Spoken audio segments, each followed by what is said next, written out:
आउं ज़ाहिद ओठो थरपाकर सिंध मुंहिंजो थरपाकर ज़िले सां तालुक़ आहे ऐं लिखण पढ़ण सां चाह हूंदो आहे। कुझु मुंहिंजा किताब तरतीब ॾिनल आहिनि, खां पोइ मुख़्तलिफ़ अख़बारुनि में कालम वग़ैरह शाया थींदा रहंदा। 8 मार्च हर साल औरतुनि जे आलमी ॾियार जे हवाले सां सॼी दुनिया में मल्हायो वेंदो आहे। उन ई सिलसिले में अॼु प्यारो मोहतरम वाशमल खत्री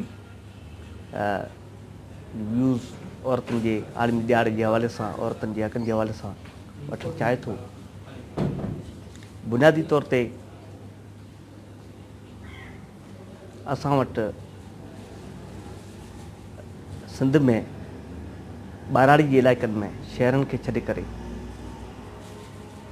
ते तालीम ऐं तरबियत जी ज़रूरत आहे ऐं उन खां अलावा असां वटि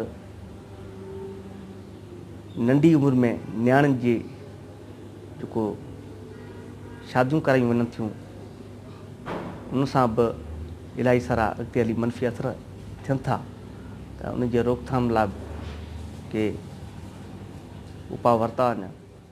जे लाइ उपाउ वठणु तमामु ज़रूरी आहिनि ऐं ख़ासि करे थरपाकर जे हवाले सां, छाकाणि त मुंहिंजो तालुक़ु थरपाकर सां आहे।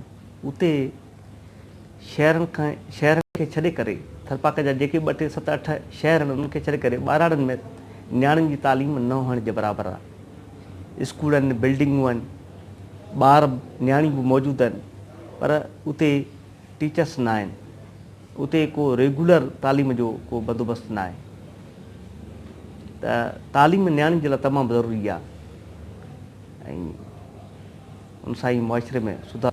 ईअं न आहे, तालीम सुठी तरबियत आहे, ज़ाहिर आहे हू यूनिवर्सिटियुनि मां पढ़नि थियूं, कॉलेजनि मां, ऐं त हू ज़ाहिर आहे सुठो वञी पंहिंजो घर हलाए सघंदियूं, अॻिते पंहिंजे ॿारनि जी सुठे नमूने सां परवरिश करे सघंदी।